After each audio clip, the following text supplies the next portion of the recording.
하루는 예수님께서 제자들과 함께 이렇게 길을 가시는데 길에 늘 앉아있는 거린, 이 거린인데 이 사람은 선천적으로 맹인입니다. 맹인. 선천적으로. 거기 보세요. 9장 1절에 보면 나면서부터 날 때부터 소경된 사람을 봤다 그랬고요. 8절에 보면 이웃 사람들과 및 전에 저가 거린인 것을 보았던 사람 그랬어요. 그러니까 이 사람은 거지예요. 거지. 네, 거린입니다. 길에서 앉아서 구걸하는 사람이고 이 사람은 모든 사람이 다 공개적으로 알고 있기를 이 사람은 선천적 맹인이다. 그래. 제자들이 물어요. 예수님께 묻습니다. 2절 보세요. 2절 제자들이 물어 가로되 라삐요 이 사람이 소경으로 난 것이 네 죄로 인함이니까 자기 죄옵니까? 그 부모입니까? 이게 뭐라고 하냐면 우리는 이것을 시대 정신 그럽니다. 그 시대마다 사람들의 보편적인 생각들이 있어요. 우리나라도 마찬가지입니다. 우리는 그 민족적으로 우리가 조상족들로부터 가지고 내려오는 우리 속에 피가 흐르듯이 우리 속에 흐르고 있는 보편적 사상이 있습니다. 근데 그 사람들도 우리하고 비슷한 거예요. 이 사람이 선천적으로 소경으로 태어났는데 이 사람이 이렇게 된 것이 누구의 죄죠? 그러니까 죄가 있기 때문에 그런 거라는 거죠. 그 우리가 그러잖아요. 아유, 내가 무슨 죄가 있어서 애들이 이렇게 되지? 내가 무슨 죄가 있어서 이렇게 된 거야? 그러잖아요. 그걸 인과응보, 거기 써놓으세요. 이런 사상을 인과응보적 사상이다. 그렇습니다. 우리 민족에게도 그런 사상이 보편적으로 우리 가운데 흐르고 있습니다. 그래서 잘하면, 부모가 잘하면 자녀들이 복을 받고, 부모가 잘못하면 자녀들이 이렇게 해를 당한다. 그래서 예를 들어서 조금 불편한 자녀를 낳은 부모들은 늘 마음에 그런 가슴에 상처를 안고 살아가는 거예요. 내가 뭘 잘못해서 이런 아이를 낳지? 내가 뭘 잘못해서 얘가 이런 거야? 이런. 그러니까 몸이 불편한 자녀를 둔 부모의 마음속에는요 항상 이런 부담감과 죄책감이 있는 거예요. 그래서 우리가 그분들을 이해를 해드려야 됩니다. 네, 저분은 왜 저렇게 마음에 부담감이 있는 거야? 라고 우리가 그를 비난하기보다는 누구나 그런 마음을, 왜냐하면 우리에게 보편적 생각으로 가지고 있는 사상이 인과응보입니다. 그래서 우리가 어떤 문제가 생기면 사람들이 말하기를 누구 죄야? 이렇게 물어보는 거잖아요. 근데 예수님의 대답은 전혀 달랐어요. 밑에 보세요. 예수님께서 3절입니다. 예수께서 대답하시되 이 사람이나 그 부모가 죄를 범한 것이 아니라 그에게서 하나님이 하시는 일을 나타내고자 함이라 그랬어요. 여러분 그 나사로 좀 있으면 나사로가 나오거든요. 그 나사로가 죽었을 때도 그 두 누이가 막 울고 그러니까 예수님께서 울지 말라고 이 일을 통해서 하나님의 영광을 드러냅니다. 똑같은 말씀을 하세요. 이 사람이 이렇게 선천적으로 맹인으로 태어난 것이 누구의 죄냐고요? 그러니까 예수님이 죄가 아니야.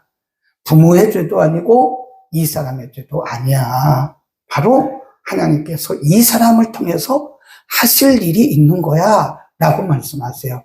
괄호해놓고 목적론적 창조론 이렇게 써놓으세요. 목적론적 창조론. 그래서 우리가요 하나님의 섭리를 이렇게 잘 파악을 할 때 하나님의 섭리에는 큰 목적이 있는 거예요.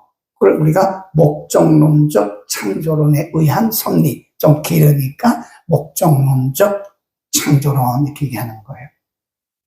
하나님이 창조하실 때는 어떤 것 하나도 무의미하게 창조한 것이 없습니다.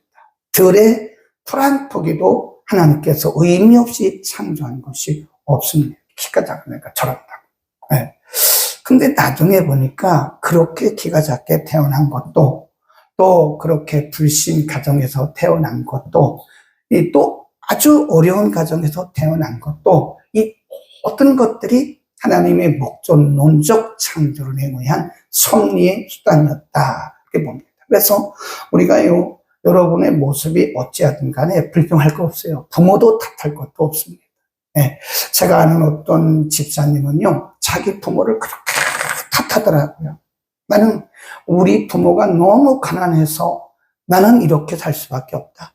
만일 우리 부모가 조금만 더 부자였더라면 나는 더 잘 될 수 있을 것이다. 꼭 그렇지 않아요. 여러분, 꼭 그렇지 않습니다. 우리가 부자 부모님이 돼서 태어났다고 더 잘 된다는 보장은 없어요. 지금이 가장 적합한 거예요. 부모를 탓하면 안 됩니다. 남편을 탓해도 안 돼요. 아내를 탓해도 안 돼요. 그 누구를 탓해도 안 됩니다. 하나님의 모든 일들 가운데는 우연이 없고 하나님이 그 일을 통해서 하나님의 하나님 되심을 드러내기 위한 거예요. 그 일을 통해서 하나님의 하나님됨을 드러내시기 위한 것이 그 하나님의 목적이지 누구의 죄 때문에 이렇게 된 것이냐. 누구를 불평하고 누구를 탓하는 것은 불신앙적인 자세다. 그렇게 보시고요. 그래 예수님께서 누구의 죄도 아니다 라고 말씀하셨어요. 그리고 6절 함께 읽습니다. 시작. 이 말씀을 하시고 땅에 침을 뱉아 진흙을 이겨 그의 눈에 바르시고 이르시되 실로암 못에 가서 씻으라 하시니 실로암은 번역하면 번냄을 받았다는 뜻이다. 이에 가서 씻고 밝은 눈으로 왔더라. 이 사람이요, 나이가 꽤 많이 들었어요. 나중에 보면 이 사람은 거린입니다. 거린. 평소에 늘 거기서 이렇게 구걸하던 사람이어서 공개적인 거린인 걸 다 알아요. 모든 사람들이 거린인 걸 다 알고, 이 사람이 공개적으로 알 수 있는 것이 뭐냐면 날 때부터 맹인이다. 모든 사람들이 다 알고 있어요. 자, 여기서 우리는 예수님의 치유의 방법을 잘 보셔야 됩니다. 하나님은 전능하신 분이시기 때문에 예수님께서 말씀하시면 어떤 사람들은 그 현장에서 일어났어요. 어떤 사람은 그 현장에서 귀신이 났어요. 어떤 사람은 그 현장에서 걸어갔어요. 근데 이 사람은 좀 달랐어요. 잘 보셔야 돼요. 하나님이 우리에게 행하시는 하나님의 섭리 수단이 모든 사람과 똑같지가 않아요. 그러니까 우리가 나와 같이, 당신도 나와 같이 기도하면 날 거야? 내가 기도하면 날 거야? 그건 조금 무리가 있어요. 하나님이 나를 치료하시는 방법과 또 저 사람을 치료하는 방법은 다를 수 있어요. 또 하나님께서 우리를 치료하시는 방법이 어떤 때는 이런 방법을 쓰시고 어떤 때는 이런 방법을 쓰세요. 그래서 우리가 복음서에 나오는 예수님의 치유의 방법이 굉장히 다양합니다. 이 사람의 경우는 예수님이 앉으시더니 진흙을 이렇게 이기셨어요. 진흙을 이기시더니 눈에 이렇게 바르셨어요. 그리고 말씀하시기를 저 실로암에 가서 씻으라. 이 실로암은요 이렇게 내려간다니까요. 그리고 실로암 못은 이렇게 터널이에요. 터널. 그 실로암 못을 누가 만들었냐? 히스기야 왕 때에 아수르 군대가 이제 이스라엘을 공격을 하잖아요. 그러니까 이 물은 생명이거든요. 그 사람들에게 있어서. 그러니까 전쟁이 나면 물을 어떻게 할 수가 없으니까 히스기야 왕이 터널을 팠다고 그래요.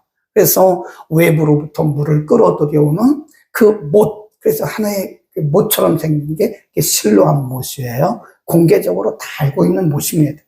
예수님이 말씀하기를 진흙을 여기다가 더덕더덕 붙인 다음에, 잘 원래 보이지도 않는 사람이긴 하지만, 예수님이 여기다가 진흙을 여기다 더덕더덕 붙인 다음에 가서 씻으라고 굉장히 어려운 말씀을 하신 거죠. 보이지 않는데, 이렇게 걸어가면서 실로암에 가서 눈을 씻었더니 씻자마자 눈이 확 열린 거예요. 우리는 여기서 하나님의 역사의 방법의 다양성을 봐야 됩니다.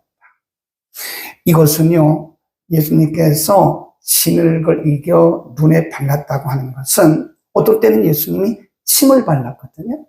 예수님이 언제나 귀신아 나가라, 질병에 나라 이렇게 말씀하지 않았어요. 어떤 때는 침을 이겨서 이렇게 바르시고 어떤 때는 진흙을 이기시고 어떤 때는 말씀하시고 달라요. 여기서 침을 그리고 진흙을 발랐다고 하는 것은 이렇게 줄거 놓으시고요. 일반 은총이라고 써놓으세요. 일반 은총. 진흙을 이겨서 그 맹인의 눈에 바르시고 가서 실로암에 가서 씻어라. 아, 예수님이 무슨 능력이 없으시나요? 그 현장에서 눈이 떠라 그러면 눈 뜨는 거예요. 눈아 열려라 에바다 그러면 열리는 거죠.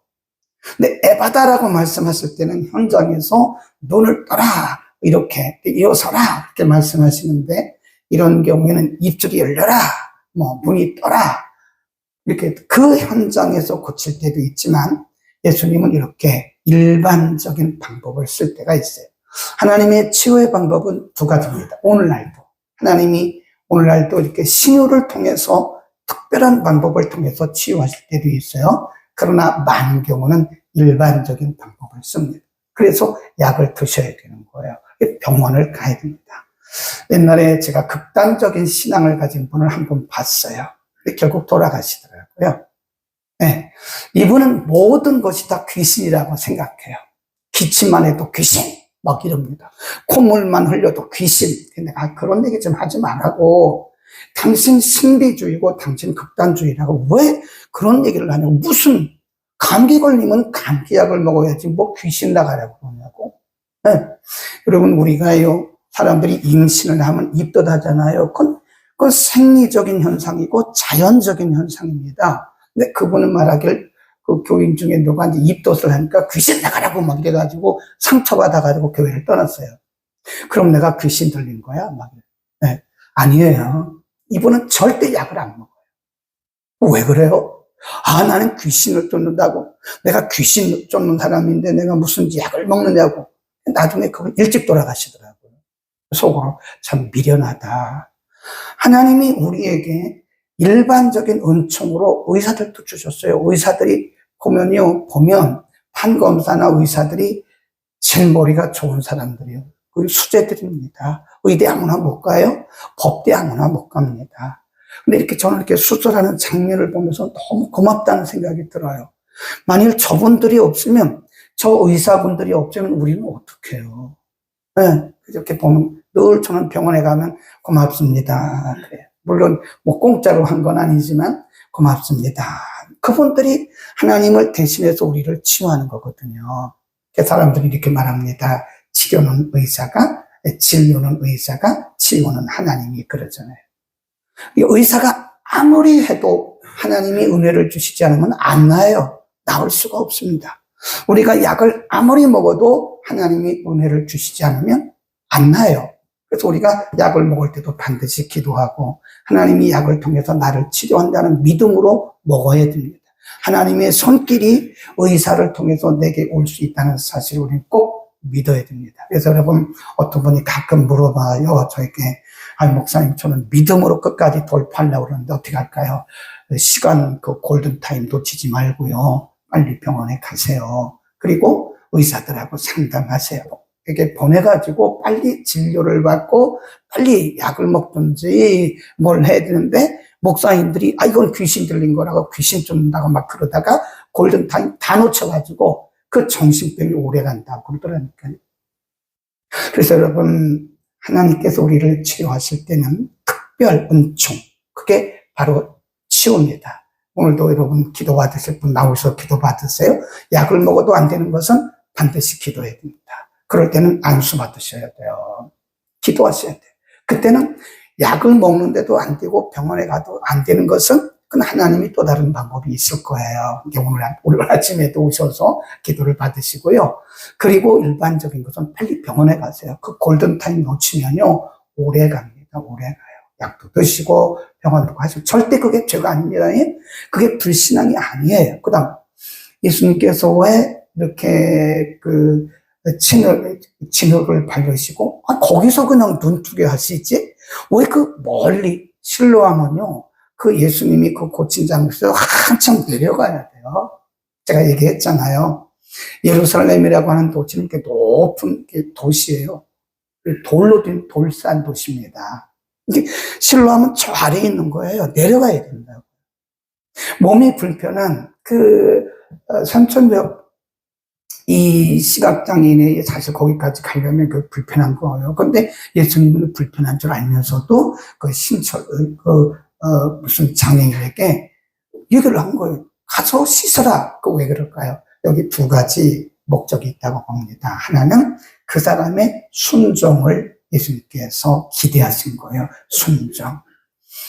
여러분 거기다 써놓으세요. 순종은 기적을 낳는다. 순종이 제사보다 낫습니다. 네, 목사님이 말했어요. 기도하세요. 에이, 그게 기도한다고 낫냐고. 그 불순종이죠. 하나님께 맡기라고. 뭘 맡긴다고 되냐고. 그것도 불순종이죠. 그러니까 여기 이 사람은 예수님께서 선천적인 장애인이지만, 시각장애인이지만, 가라고 얘기했을 때, 거기에 한마디 변명도 없이 그대로 가서 실로암까지 갔어요. 아이, 예수님, 요 가까이 가면 안 될까요? 아, 예수님, 그냥 뭐 여기로 가면 안 될까요? 그렇게 말하지 않았어요. 예수님이 말씀하신 대로 좀 불편하긴 하지만 그 밑에까지 갔다. 또 한 가지, 예수님께서 왜 실로암까지 보냈나? 그것은 공개적인 겁니다. 오늘 본문에도 보면 계속 논쟁이 일어나요. 공개적 역사다. 예를 들어서 예수님이 이 선천적 시각장애인을, 맹인을 저 비밀의 한 장소에 데려가가지고 그냥 둘이서 이 사람을 치료했어요. 그러면 사람들은 더 의심할 거라고요. 그리고 믿지도 않을 거예요. 근데 이 사람이 거린인 걸 다 알죠, 공개적으로. 그리고 실로암 무슨 공개적으로 다 보는 곳이잖아요. 근데 이 사람이 공개적으로 가서 씻는 순간 눈이 뜬 것을 다 봤어요. 그럼 이게 바로 하나님의 하시는 일, 이겁니다. 예수님 말씀하셨거든요. 이 사람을 통해서 하나님의 하시는 일을 나타내고자 함이라 그랬어요. 그러니까 하나님은 우리를 치료하시고 우리의 문제를 해결하실 때요, 때로 보면 하나님이 아주 최악의 순간까지 데리고 가시더라고요. 최악까지. 아유, 하나님이 참 너무하신 거 아니에요? 아니, 하나님이 고쳐주시려면 초창기에 고쳐주시고, 하나님이 고쳐주시려면 그냥 적당할 때 고쳐주시지, 왜 때로는 하나님은 최악의 순간까지 우리를 데리고 가시고 거기서 고쳐주실까? 왜 그럴까요? 공개적으로 하나님이 하셨다는 사실을 모든 사람들이 인정하게 하기 위한 것이라는 거죠. 그래서 하나님의 영광이 거기 드러난다. 자, 반응을 보자고요. 그날은 안식일이었습니다. 거기 보세요. 14절입니다. 14절 시작. 예수께서 진흙을 일겨 눈을 뜨게 하신 날은 안식일이라. 그러므로 바리새인들도 그 어떻게 보게 된 것을 물으니 가로되 그 사람 진흙을 겨 바르게 내가 씻고 보나이다 하니, 바리새인 중에 혹은 말하되 이 사람이 안식일을 지키지 아니하니 하나님께로서 온 자가 아니라 하여, 혹은 말하되 죄인으로서 어떻게 이러한 표적을 행하겠느냐 하여 피차. 거기 줄 봅시다. 논쟁을 하는 거예요. 이게 반응입니다. 이게 쓸데없는 논쟁이거든요. 그렇죠. 예수님이 이미 이 사람의 눈을 예수님의 능력으로 뜨게 하신 거 이미 떴어요. 근데 바리새인들은 왜 안식일에 이런 걸 하죠? 그런 거. 왜 안식일에 이 사람이 안식일을 범하죠? 그거 왜 그럴까요? 진흙을 이겼잖아요. 그러니까 진흙을 이겨, 이게 바로 안식일을 범했다 이거예요. 안식일에 일을 했다는 거예요. 일을. 안식일에 진흙을 이겼으니 이 사람은 안식일에 일을 해서 이 사람은 안식일을 범했으니 이 사람은 죄인이야. 이 죄인이 어떻게 눈을 뜨게 할 수 있어? 이러면서 이 유대인들 사이에, 바리새인들 사이에 논쟁이 생긴 거예요. 여러분 이렇게 보면요, 종교에 속한 사람이 있고요, 복음에 속한 사람이 있습니다. 그리스도인들 가운데서도요, 율법에 속한 사람이 있고 복음에 속한 사람이 있어요. 참 이상하죠? 네. 아니, 이 사람이 눈을 뜬 것에 대해서 우리는 박수를 쳐주고, 그렇죠? 복음에 속한 사람은 이 사람이 눈 뜬 거에 대해서 박수를 쳐주고 감사하고 한다고요? 근데 종교에 속한 사람은 지금 뭘 하고 있죠? 논쟁을 하고 있어요. 아, 이 사람이 왜 안식일을 범하는 거야? 왜 이 사람이 죄인 아니야? 이 사람이 어떻게 눈을 뜨게 하는 거야? 이러면서 쟁론한 논쟁을 하는 거예요. 이게 율법에 속한 종교인들의 특징입니다. 종교에 속한 데는요, 항상 논쟁이 있어요, 논쟁. 가타부타 논쟁. 제가 그러잖아요. 천국 가는데 지장이 없으면 만사오케입니다. 있고, 이거는 뭐, 천국 가는데 지장 있는 것도 아닌데, 뭐, 천국 가는데 지장 없으면 오케이지. 뭐, 그걸 가지고 가타부타 말을 하고, 그렇게 말하면 되냐. 그렇죠. 우리가 여러분 주변 사람들에게도요, 다 실수할 수 있어요. 손집사님도 실수할 수 있고, 박권사님도 실수할 수 있고, 저 멀리서 오신 박집사님도 실수할 수 있고, 우리가 AI가 아니에요. 우리가 컴퓨터가 아니라고요. 또, 어떤 일이 일어났을 때 우리는 그거를 박수를 쳐줘야 돼요. 응원해줘야 돼요. 아, 집사님 너무 좋다. 나는 집사님 위해서 기도했는데, 도구하면서 기도했는데, 그 문제 때문에 내가 참 많이 고민하고 많이 걱정하고 남이 힘들었는데, 아이고, 집사님 그 문제 해결되니까 너무 좋다. 감사해요. 얼마나 좋아요. 그렇게 말해야 되는데, 뒤에서 수근수근, 저 사람 저랬대, 수근수근. 이거는요, 크리스찬의 모습이 절대로 아닙니다. 그렇죠. 여기 지금 뭐라고 했죠? 논쟁하고 있죠, 논쟁. 아이, 저 사람이 무슨 선지자야? 저 사람이 무슨 눈을 뜨게 하는 능력이 있어? 저 사람 죄인이야? 이러면서 지금 바리새인들 사이에 종교적 논쟁만 있어요. 논쟁에는 기적이 안 나타납니다. 기도에는 기적이 나타나요. 아멘. 그래서 우리는 어떤 문제가 생기면 그걸 놓고 기도하고 합심하고 도구하고 그래야지 우리가 그걸 논쟁할 때는 오히려 사람들에게 상처를 주는 것이고 해결이 절대 안 돼요. 논쟁은 해결이 없어요. 아멘. 오늘도 우리는 반응, 하나님이 행하시는 일들, 하나님의 하시는 일들이 있다. 오늘 우리에게 일어나는 모든 일들이 우연이 아닙니다. 그 속에서 하나님의 음성을 들어야 돼요. 그 속에 숨겨진 하나님의 어떤 메시지를 듣는 게 성숙한 크리스천입니다. 잘잘못을 따지기 전에 하나님께서 이 일을 통해서 무엇을 말씀하시려고 하지? 그래서 우리가 그 사건을 통해서 그 상황을 통해서 하나님의 음성을 들으려고 우리가 기도해야 되는 겁니다. 아멘. 우리는 성숙한 성도로 살아갑시다. 기도하겠습니다. 거룩하신 우리 아버지, 날 때부터 선천적으로 맹인이었고 늘 구걸하며 살던 이에게 예수님은 누구의 죄도 아니고 그를 통해서 하나님이 하시는 일을 나타내고자 하심이라고 말씀하셨고, 모든 사람들이 보도록 또는 그에게서 순종을 요구하시면서 진흙을 눈에 익혀 발라시고 또 멀리 실로암에게까지 가는 것이 대단한 무리요 부담이었지만 그에게서 순종을 요구하신 것도 우리가 오늘 참고했습니다. 걸어갔은 우리 아버지, 우리는 누구를 불평하고 누구를 정죄하고 누구를 탓하고 원망하기 전에 하나님이 하시는 일이 무엇인지, 이러한 일들을 통해서, 이러한 조건을 통해서 하나님이 하시는 일이 무엇인지를 깨닫도록 우리에게 지혜도 주시고 믿음도 허락하여 주옵소서. 하나님이 때로는 즉석에서 우리를 고치실 때도 있지만 하나님이 때로는 일반 종적인 방법을 통해서 치유하실 때도 있습니다. 우리에게 지혜를 주시고 분별력을 주셔서 귀한 시간들을 놓치지 않도록 하나님 우리들에게 은혜를 더하여 주옵소서.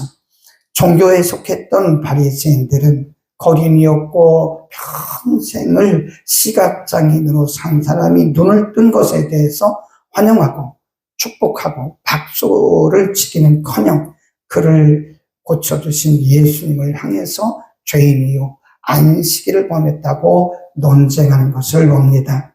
하나님, 우리들이 종교에 속한 자, 율법에 속한 자가 아니라 우리는 모두가 다 복음에 속한 자가 되어서 하나님이 하신 일을 바라보게 하시고 이웃의 아름다운 일들을 보고 우리가 함께 기뻐하며 박수를 치고 응원하는 우리 모든 성도들, 성숙한 성도들이 되게 하여 주옵소서.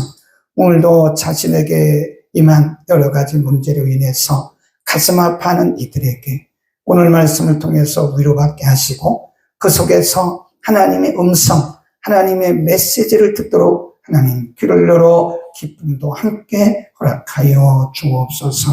오늘 또 9시 반부터 진행하는 돌파 기도를 통해서도 우리 성도들에게 메어진 또 교회와 가정과 나라와 모든 사회에 메어진 모든 악한 것들이 떠나가는 은혜가 있게 하여 주옵소서. 예수 그리스도의 이름으로 기도드립니다. 아멘.